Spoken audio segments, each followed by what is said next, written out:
Continuamos contemplando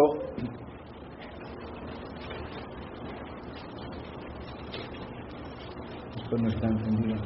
Así es. Continuamos contemplando la persona de Jesucristo, la persona de Jesucristo esposo. Hemos hablado de esta doble modalidad de unirse a Él. Es Cristo mismo, resumiendo un poco lo de ayer, es Cristo mismo el que elige el modo de unión con nosotros. Él es el esposo de toda la humanidad, es el esposo de la Iglesia, es el esposo de cada bautizado, pero cada bautizado está llamado a discernir, con la ayuda de la Iglesia, el modo de unión aquí en la tierra, sea de un modo mediato, sacramento del matrimonio, sea de un modo inmediato, que es Jesucristo esposo por la profesión de los consejos evangélicos.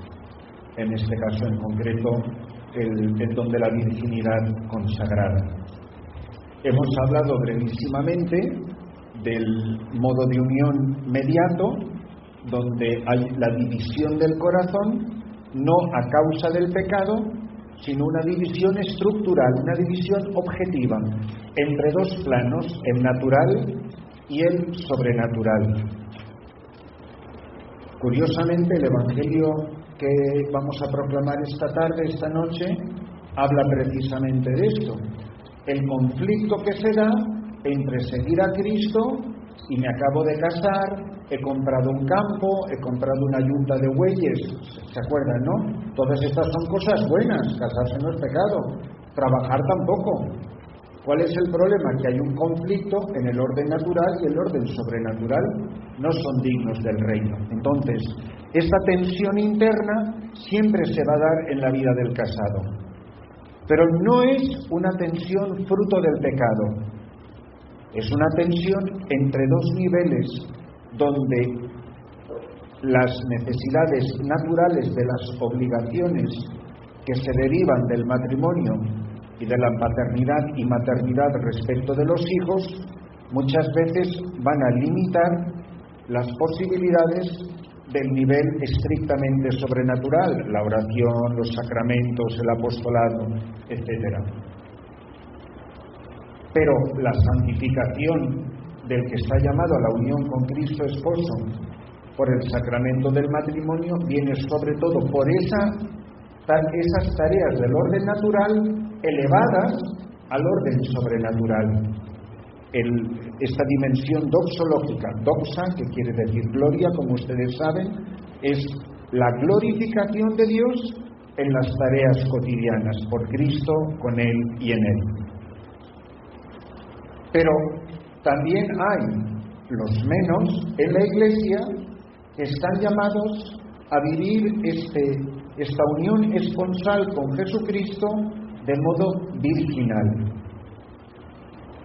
Por eso es muy importante que se entienda muy claramente, y lo voy a decir de una manera, no quiero decir la palabra grosera, pero sí gráfica, para que nos enteremos bien en qué consiste, porque creo que se han dicho muchas tonterías y muchos disparates, y mucha gente no tiene ni idea, pero incluso en la vida religiosa, en la vida sacerdotal, de en qué consiste la virginidad consagrada. Entonces, esta unión inmediata no es sacramento, estoy repitiendo, sintetizando lo dicho ayer, no porque es de menos valor que los sacramentos, sino muy al contrario, porque es la vida estrictamente del cielo, donde en el cielo no hay sacramentos. Ni nos vamos a bautizar, ni vamos a celebrar misa, ni nos vamos a confesar, ni nos vamos a casar. Los sacramentos son para este orden temporal, la santificación de hombres y mujeres en la Iglesia mientras dura la vida aquí en la tierra. De alguna manera, la virginidad consagrada ya en esta vida inicia la vida del cielo. Con mucha razón, los autores sagrados, los autores espirituales, llaman a la virginidad consagrada la vida angélica, la vida del reino. Es el modo de vida que se va a dar para todos en el cielo, la unión inmediata con Cristo. Algunos están llamados ya a vivirlo aquí en la tierra.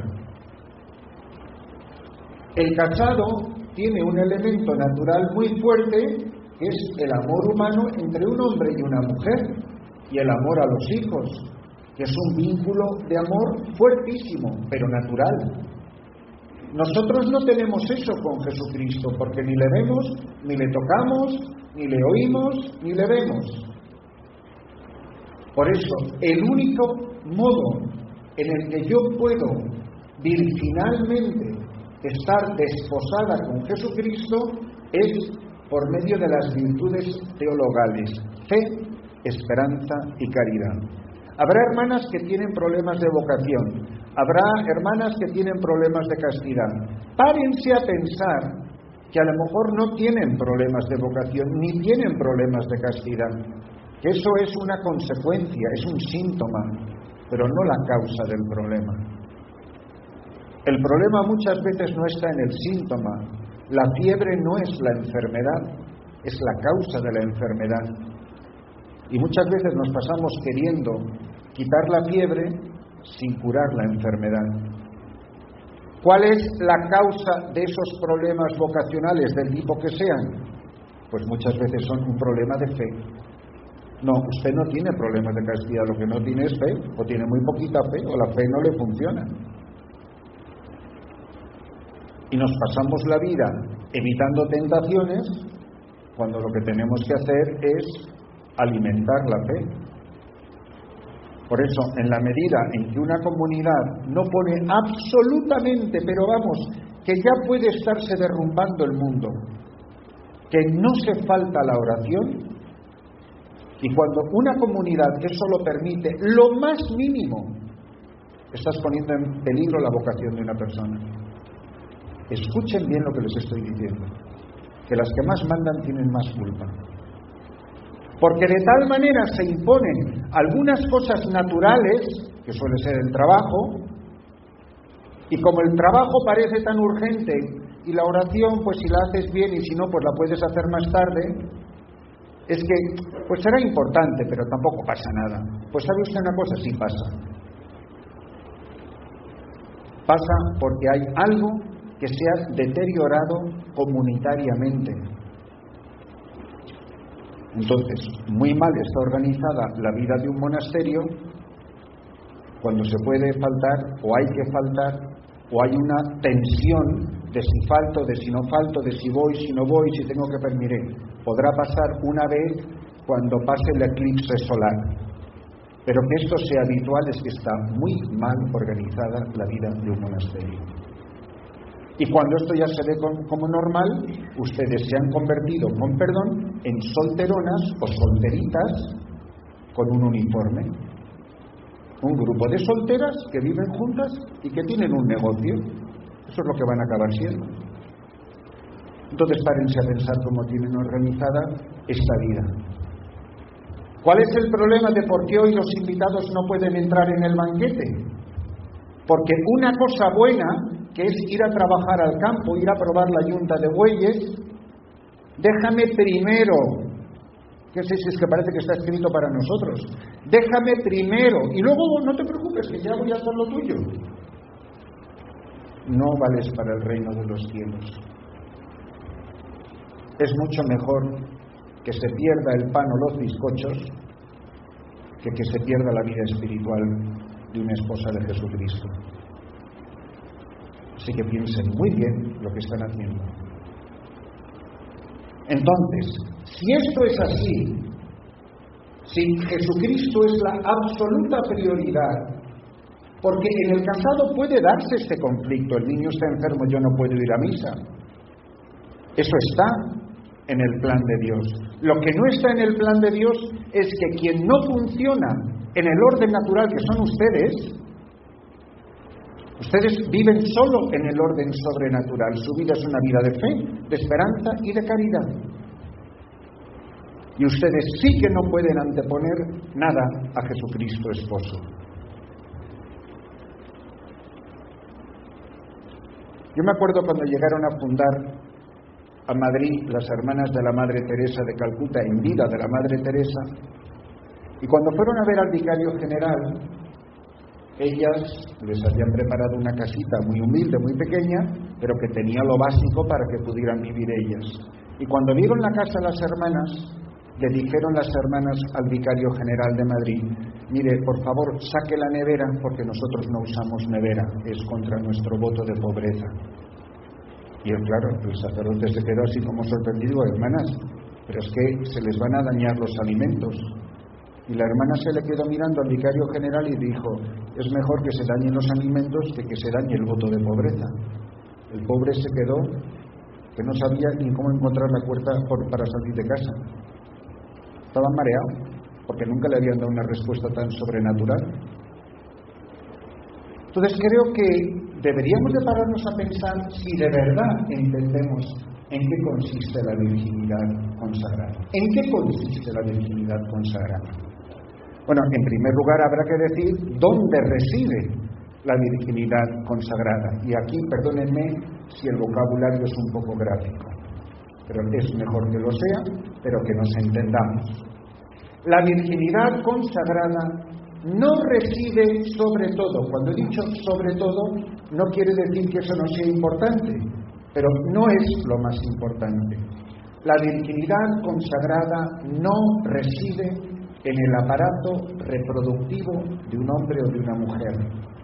Esa es la virginidad física, virginidad biológica, que por supuesto que es importante, pero es solo un signo de la virginidad consagrada, y al decir virginidad consagrada, obviamente quiere decir una realidad sobrenatural. Un médico puede examinar a una mujer y decir es biológicamente virgen, y puede ser musulmana, atea o de la religión que sea o de ninguna. Pero eso no es en lo que consiste esto de lo que estamos hablando.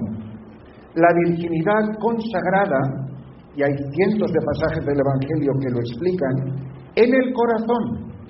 Se es virgen en el corazón. De tal manera que una mujer puede ser biológicamente virgen, pero no estar viviendo para nada, o estar viviendo muy mal o muy deficientemente la virginidad consagrada. Y al revés, una mujer incluso sin pecado ninguno, por ejemplo una viuda que ingrese en un monasterio, evidentemente no es virgen físicamente, pero profesa perfectamente los 3 votos evangélicos, porque la virginidad está en el corazón. ¿Qué es esto del corazón? El corazón es esa parte indivisa. La virginidad consagrada consiste en la entrega de la totalidad del corazón a Jesucristo esposo.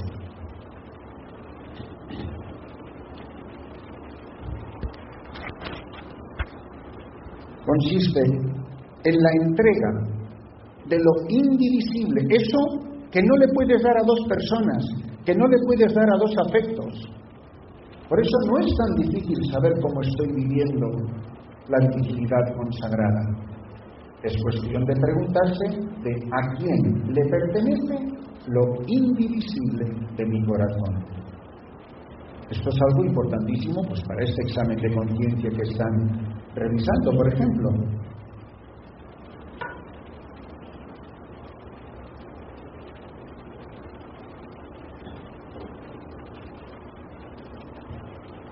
Entonces, tenemos claro esto, es en el corazón. Evidentemente que la virginidad física es importantísima, porque es un reflejo corporal de una realidad interior. Por eso es importantísimo. No, el padre ha dicho que... No, el padre no ha dicho eso. El padre ha dicho que la virginidad física es importantísima. Pero no es en lo que consiste la virginidad consagrada. Una manera sencilla con un pasaje evangélico, le dice Pedro a Jesús: nosotros que lo hemos dejado todo y te hemos seguido. Es una manera preciosa de decir nosotros que hemos sido escogidos para el camino de la virginidad. Ni tenemos afectos que no seas tú, ni tenemos tesoros que no seas tú, ni tenemos bienes que no seas tú. Pedro y Juan suben al templo a orar, recuerdan, y se encuentran al tullido, que les está pidiendo limosna. Y le dice Pedro, míranos. Se les queda mirando. Oro ni plata tenemos. No tenemos nada. Solo tenemos, en nombre de Jesucristo, a ti te lo digo, levántate. Ese oro y esa plata no es solo dinero, no es solo la cuenta del banco. Se trata, más bien, de no tener otra cosa que en nombre de Jesús. Porque yo solo tengo a Jesús en el corazón, a ti te lo digo, levántate y anda. Entonces eso, no tendrás otros dioses. La virginidad consagrada hunde su raíz en el primer mandamiento de la ley de Dios. Nadie está capacitado como ustedes para vivir el primer mandamiento. Amarás al Señor con todo tu corazón, con toda tu alma, con todo tu ser. Esa persona es virgen consagrada. Es del que no tiene otra cosa en el corazón que a su esposo, que puede decir, por ti lo he dejado todo, yo solo te tengo a ti. Siguiente aspecto que es importantísimo, hermanas. Muchas veces entendemos la virginidad consagrada como algo maravilloso y precioso, que por supuesto lo es, no faltaba más, que yo le ofrezco a Jesús como esposa. Señor, te ofrezco mi virginidad. Están completamente equivocadas. Y eso encaja muy bien con lo que les dije el primer día, el domingo por la tarde, hablando de en qué consisten unos ejercicios. La virginidad consagrada no consiste en que tú, que eres una mujer maravillosa, vas a ofrecerle algo a Jesús. No. La virginidad consagrada es lo que Jesús te ofrece a ti, no lo que tú le ofreces a Él. La virginidad consagrada no es algo tuyo que tú le entregas a Él. La virginidad consagrada no la eres tú, la es Él. Hasta que Él se desposa contigo, tú no eres virgen consagrada. Serás una soltera, estupenda, presidenta de tu grupo parroquial, pero no eres esposa de Jesucristo. Es Él el que te llama a ti para que te cases, te desposes con Él, te unas esponsalmente a Él. Entonces, no es lo que yo le doy a Él, sino es lo que Él me da a mí. Porque yo no soy virgen consagrada hasta que Él se desposa conmigo. Así como una niña recién nacida es virgen, y si sigue creciendo y nadie la toca y no pasa nada, sigue siendo virgen, y cuando es adolescente sigue siendo virgen desde que nació. Pero esto no es así. Tú no eres virgen consagrada hasta que no te desposas con Él que te consagra. Es Él el que te consagra a ti, no tú el que le entregas a Él algo consagrado. No sé si me estoy explicando o es un poco enredado. Solo quiero enfatizar la iniciativa de Jesucristo. Por eso es un don inmerecido. Pero ¿quién soy yo para que me llamen a esta maravilla?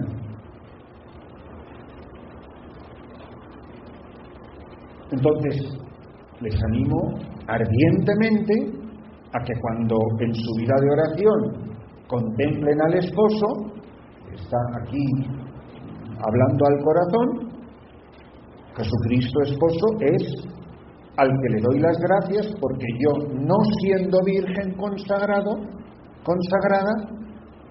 he sido desposada porque tú has venido a buscarme, porque tú me has llamado, porque tú me has atraído hacia ti con lazos de amor, como dice el Cantar de los Cantares. Que sería una lectura maravillosa para estos días en el contexto de lo que estamos hablando. Que nos tomemos en serio esto y la maravilla que esto significa, y el tesoro que esto es de fecundidad para la Iglesia.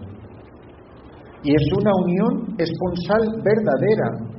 O sea, yo no tengo a Cristo por esposo como algo parecido a los casados. No. Los casados me tienen que mirar a mí para entender cómo se tienen que amar ellos.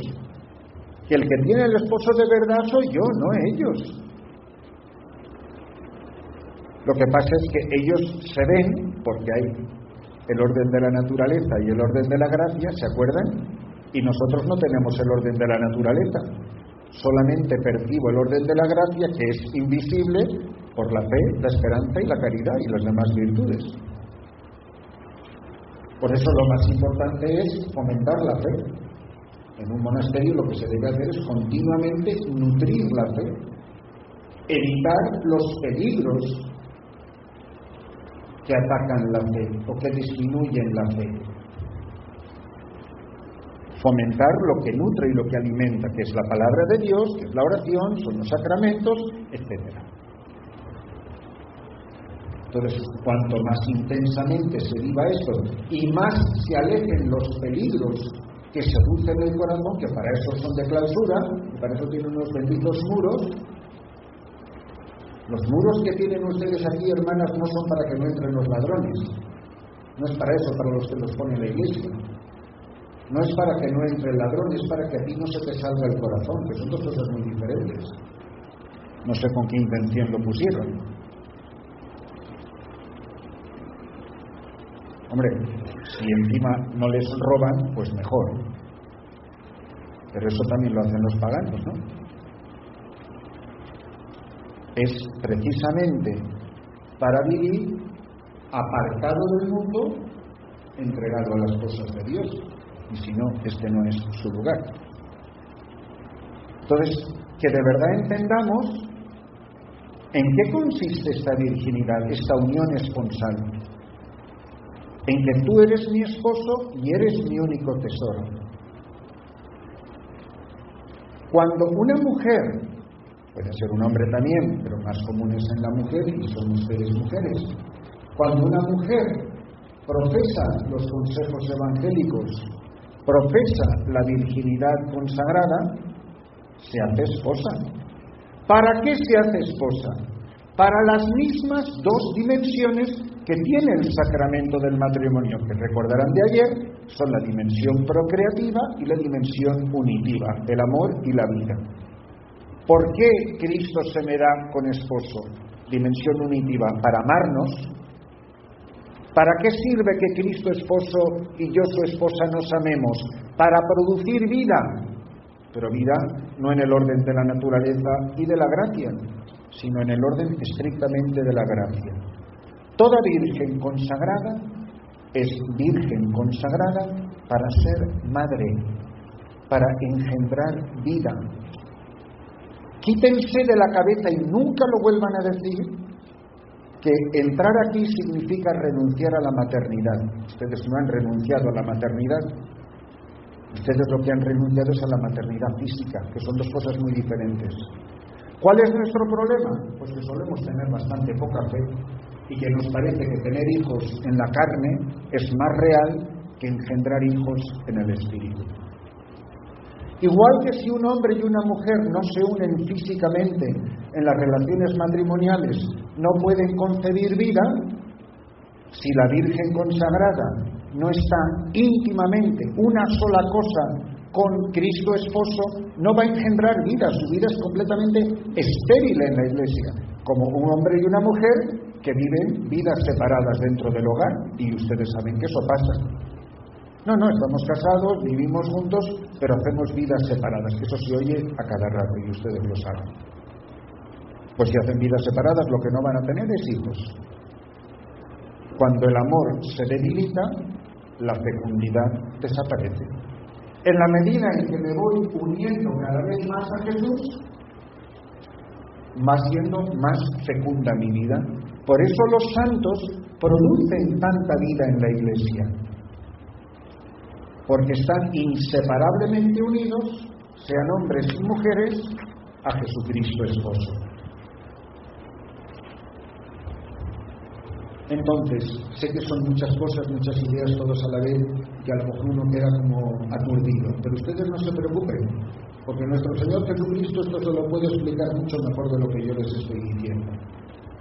Y además, si quieren que yo le deje todo esto por escrito, en apuntes o lo que sea, se lo doy con muchísimo gusto.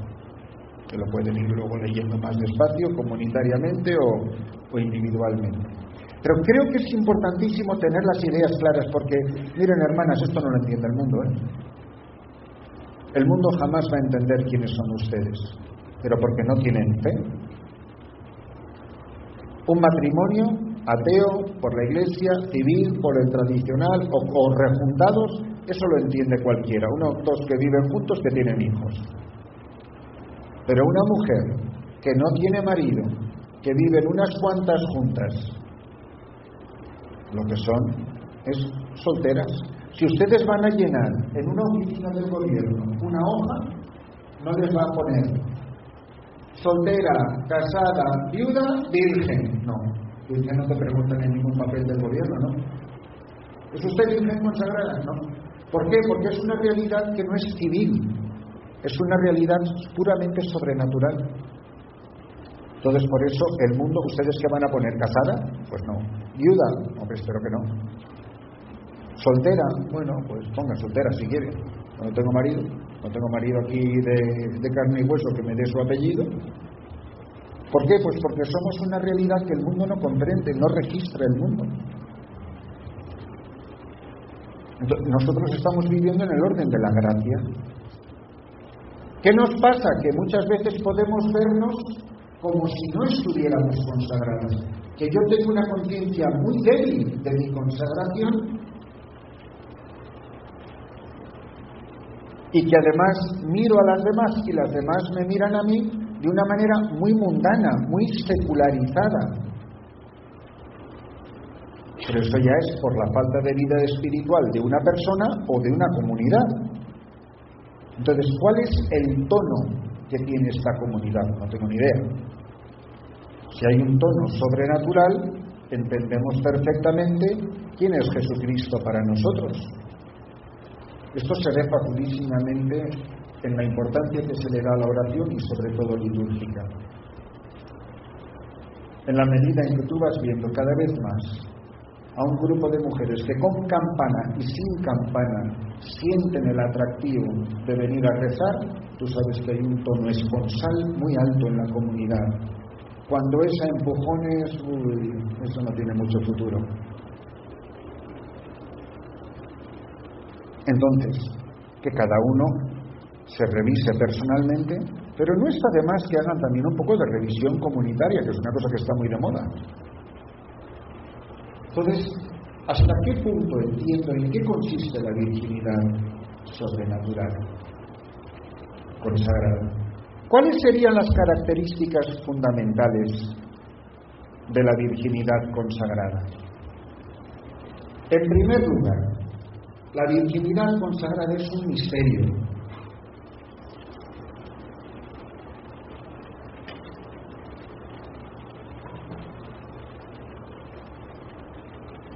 Y los misterios no se entienden. Los misterios se aceptan y se adoran en la fe. ¿Qué es la Eucaristía? ¿Qué es Cristo aquí en la custodia de la Eucaristía? Un misterio. ¿Ustedes lo entienden? Pues mire, yo no lo entiendo, pero creo.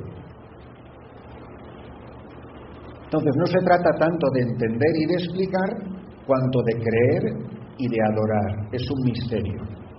¿Se acuerdan que les expliqué el sentido espiritual o teológico de la palabra representar? ¿Recuerdan, no? Hacer presente.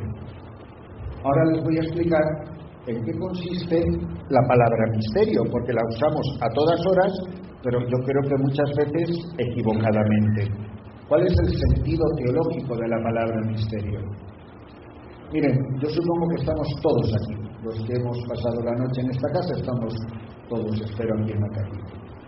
Salimos ahora y nos encontramos en la terraza 5 vasos de cristal rotos. Oye, ¿esto qué ha pasado? Pero si tú fuiste la última que salió antes de ir a la capilla, no, pues yo no he sido. Y tú, pues yo tampoco. Y preguntas y no ha sido nadie, suponiendo que todo el mundo diga la verdad. ¿Y qué es lo que uno dice? Pues esto es un misterio. Es algo oscuro, ¿no? Inexplicable, incomprensible, que no tiene explicación. Tenemos, lamentablemente, asociado a la palabra misterio la palabra oscuridad. Algo tenebroso. Eso no es el sentido sobrenatural de la palabra misterio. Un ejemplo muy sencillo para entender qué es lo que sí es. Ustedes, en un día de sol radiante, entran en una iglesia muy oscura. Salen del sol radiante y entran en un lugar muy oscuro. En cuanto uno entra en esa iglesia oscura, la primera reacción es que no veo nada, hasta que se me dilata la pupila, y esa poca luz que hay, como la pupila se ha dilatado, me permite recibir más luz de la poca que hay, y veo perfectamente lo que antes era oscuro. Y me voy paseando por la iglesia, lo veo todo, me quedo a misa, etcétera, pero a mí se me ha olvidado el sol radiante que hacía en la calle. Termino mi recorrido, o termino mi misa o mi visita, y salgo a la calle, pero se me había olvidado lo del sol, y ¡plaf! Me pega el rayo de sol, el fogonazo de luz en la cara, y parpadeo, porque la luz, tanta luz, no me deja ver, y quedo como cegado. Cuando entré, no veía nada, porque había tan poca luz. Cuando salí, no veía nada, hasta que se me contrajo la pupila y dejó pasar muy poquita luz para que pudiera ver perfectamente en ese ambiente soleado de la calle. El misterio no es la escasez de luz de cuando entré. El misterio es el exceso de luz. Entonces, ¿qué es el misterio? El misterio es una realidad tan luminosa que a mí me ciega. El misterio de la Eucaristía no es una cosa muy oscura que no entiendo.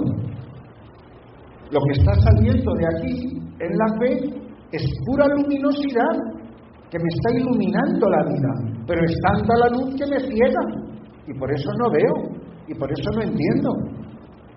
Entonces, ¿qué es el misterio? Resumiendo, no es ausencia de luz, sino exceso de luz. ¿Recuerdan cuántas veces aparece en el Antiguo Testamento eso de nadie puede ver a Dios y quedar con vida? Porque es una luz tan cegadora. Recuerden a Jesús y a los apóstoles que quedan iluminados radiantemente en el monte de la Transfiguración. Recuerden a Moisés que baja, y aunque no podía hablar, no podía ver o lo que fuera, todos se daban cuenta por su semblante que había visto a Dios, había quedado iluminado. Es pura luminosidad. Entonces, volviendo a lo que decía, la virginidad consagrada es ante todo misterio. Es una realidad tan sumamente luminosa que solamente la puede percibir el que tiene fe.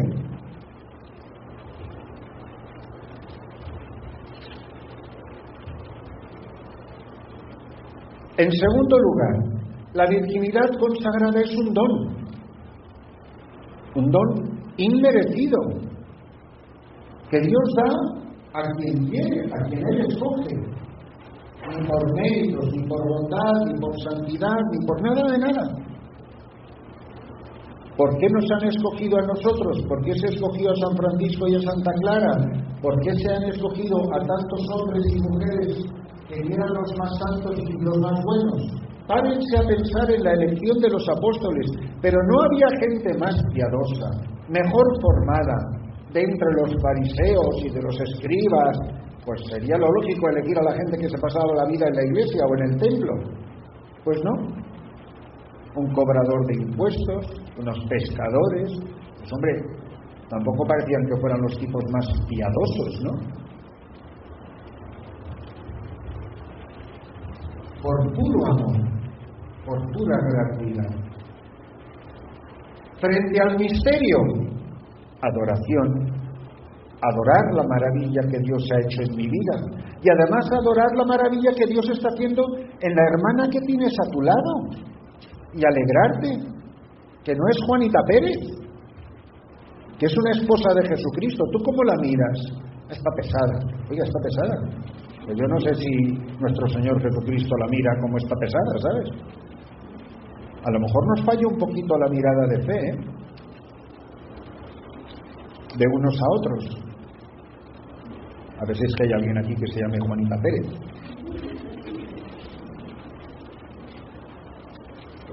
Es un don, gratitud. Es un misterio, adoración. Es un don, agradecimiento. Pues en vez de ir como el que le está haciendo un favor a Jesús, arrastrando las chancletas por la vida y esta vida es un asco, dice, pero Dios mío, ¿quién soy yo para que me hayan llamado a semejante maravilla? Tendría que tener todos los días los ojos llenos de lágrimas, en agradecimiento a Dios que se haya fijado en mí y que me haya querido amarme de tal manera que experimente yo con tal intensidad su amor, que perciba el amor de un hombre como un absoluto obstáculo. Para la Virgen consagrada, pensar en el matrimonio es como pensar en el adulterio. Y no porque lo sea, obviamente, si es un camino de santidad para el casado, pero para mí sería imposible. Porque yo no me veo capaz de amar a Jesucristo con todo el corazón y amar a esta mujer con todo el corazón, o a este hombre. Claramente indica que una persona tiene esa vocación. El casado no tiene ese conflicto, es capaz de reconocer en la mujer o el hombre en el que ama a la persona de Jesucristo que le hace presente. Pero la Virgen consagrada, el Virgen consagrado, el célibe, lo percibe como un obstáculo. Pues es que le resultaría imposible entregarse del todo a uno y entregarse del todo al otro. ¿Sobre qué se fundamenta la virginidad del corazón? Pues yo creo que hay una bienaventuranza preciosa que lo dice maravillosamente bien y que escuchamos, si recuerdan, en el Evangelio de la misa del 1 de noviembre, cuando proclamamos las bienaventuranzas. Bienaventurados los limpios de corazón. Si soy esposa de Jesucristo, ¿en qué recipiente, en qué corazón se deposita el amor del esposo? ¿Hasta qué punto mi corazón se va configurando, uniendo, transformando en el corazón del esposo? Es que no vivo yo, es Cristo que vive en mí. Vivo de la fe en el Hijo del Hombre que me amó y se entregó por mí. Vivo de la fe.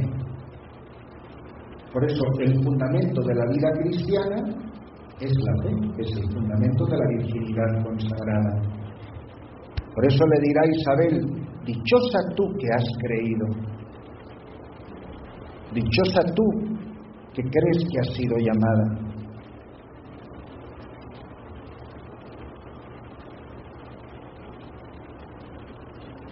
Y esto se ve clarísimamente en lo que significa la oración para una mujer aquí consagrada en el claustro.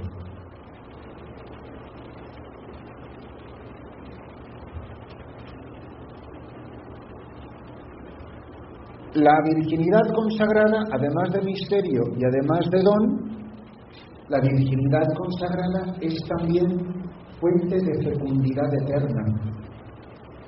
Yo de verdad estoy convencido, estoy convencida de que mi vida como esposa de Jesucristo está engendrando vida en las almas.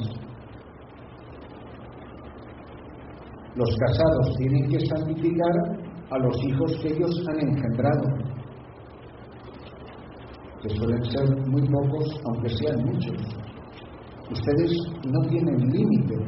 La virginidad consagrada ejerce una maternidad sobre la Iglesia universal y sobre toda la humanidad. Otro aspecto, ya no llevo la cuenta, otro aspecto de la virginidad consagrada es la conciencia de ser madres, de una verdadera maternidad. Una maternidad que no tiene nada que ver con la edad. Y además, precisamente al casado y sobre todo a la casada, la maternidad tiene un ciclo biológico. Ya le entran muchas prisas a las mujeres, por eso a lo mejor una hermana con 25 años no tiene ningún problema vocacional, pero cuando llega a los 37 dice, Dios mío, ¿esto es así o no es así? Porque esto se está acabando. Y ustedes lo saben perfectamente porque han regado con muchas crisis, estoy seguro, digo porque son muchas. Y tiene mucho que ver con la edad y con la cuestión biológica, porque somos personas humanas. En cambio, la virginidad consagrada, la maternidad espiritual, crece indefinidamente en fecundidad, independientemente de ciclos biológicos y de edades, y no tiene ninguna restricción. Solo depende de mi intimidad con Jesucristo. Tu vida sirve o no sirve por la intimidad que vivas con Jesucristo esposo. Repito, la virginidad consagrada solo es fecunda en la Iglesia por un solo criterio, que es por el nivel de unión que disfrutes con Jesucristo esposo. Recuerden que la virginidad consagrada es una vocación que ha introducido Jesucristo. No existía la virginidad consagrada. Ya lo he explicado por qué. Porque no había manera de desposarse con nada ni con nadie que fuera igual a mí. Es lo que dice Adán cuando ve a Eva. Pero cuando el Verbo se hace carne, Él sí que es carne de mi carne, el que está aquí en la custodia y hueso de mis huesos. Por eso, hasta que el Verbo se hace carne, no puede aparecer la virginidad consagrada. Podría aparecer o la soltería o la esterilidad. Pero eso no necesita fe para vivirse. Entonces, Cristo introduce, esta es la maravilla, la novedad de Jesucristo, un nuevo modo de unión con Cristo.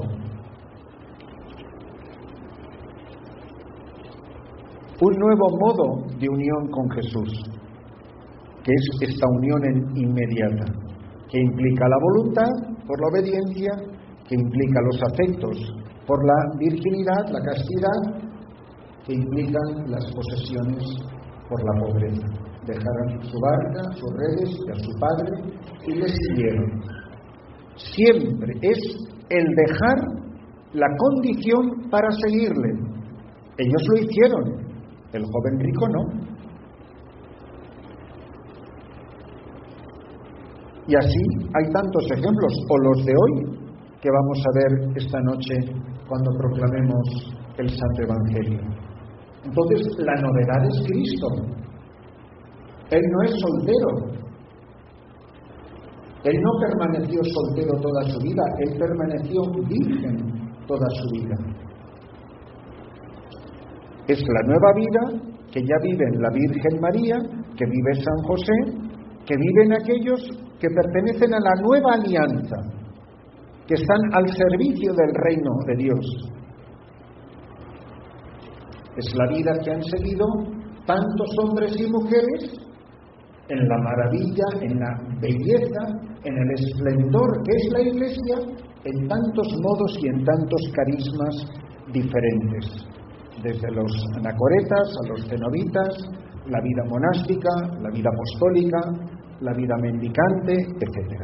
En todas sus formas en las que a lo largo de la historia de la salvación, a lo largo de la historia de la Iglesia, a lo largo de la historia de la vida consagrada, se ha vivido esta misma realidad, y los carismas son, gracias a Dios, abundantísimos y cada vez hay más.